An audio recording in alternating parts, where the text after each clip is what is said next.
Region 8 News starts right now. Starting tonight with a live look at radar. It's been a gloomy day here in Region 8, and we aren't done with the rain just yet. Zach, how much longer will it last?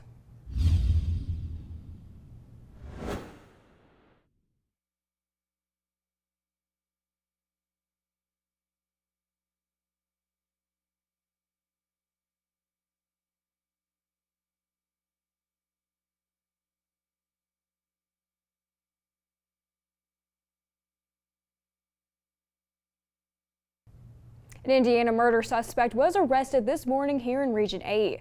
38-year-old Gabriel Galvez was arrested around 9 a.m. following a traffic stop on Highway 67. Randolph County Sheriff Kevin Bell said Galvez was wanted by Indianapolis Metro Police in connection with a homicide there. There were no details about the case available. Galvez was arrested without incident. He is being held in the Randolph County Jail awaiting extradition back to Indianapolis to face the murder charge.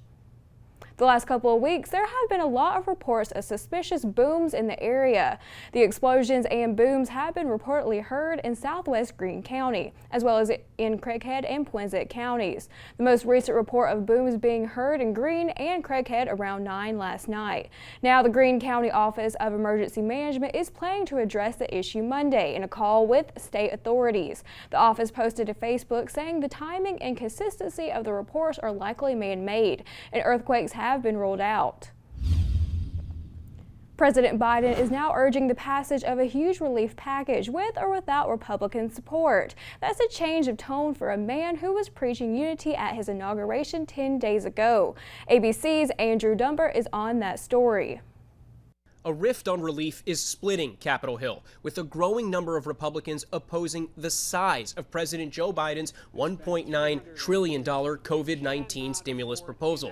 I'm not sure I understand why there is a grave emergency.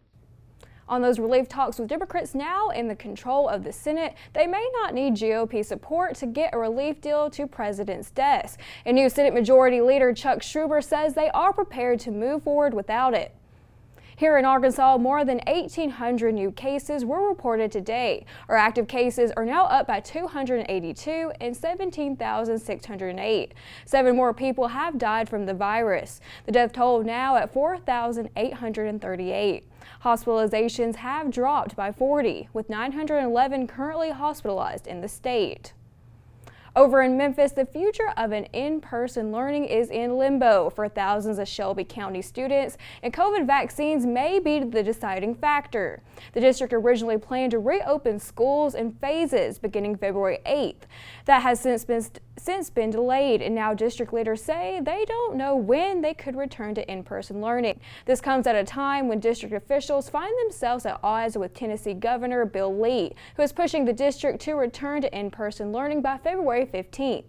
We understand that Memphis looks much different than the rest of the state of Tennessee. We know that our population and demographic of students, our Black and brown students, are disproportionately impacted by this virus. And so we want to continue to make local decisions on our return to in-person learning. A bill filed by State Senator Brian Kelsey would give the governor the authority to reopen schools for in-person instruction through an executive order. Face masks will soon be required on public transportation. The CDC announced late Friday night that mask wearing will be required beginning Monday night. It applies to planes, trains, boats, and buses, and to transportation hubs like air terminals, subway stations, and seaports. The mandate also covers subways, taxis, ride-hail vehicles, and ferries. The mandate was issued after President Joe Biden signed an executive order January 21st, calling for immediate action on mask wearing. New at 6, Black History Month is just around the corner, and local radio station KLEK is celebrating all month long. They're kicking off the month by launching a Black business website. The idea started last year after George Floyd protests. General Manager Laganze Kale says the website aims to make it easier to support the African American community. A lot of people wanted to know, well, how can we support the minority community better? How can we help? And so that's where the idea came from.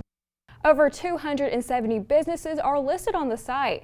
They also mention women-owned and African-American supportive businesses. To see a full list of Black History Month events going on throughout February, just visit this story on our website. In regional news, a plea for help.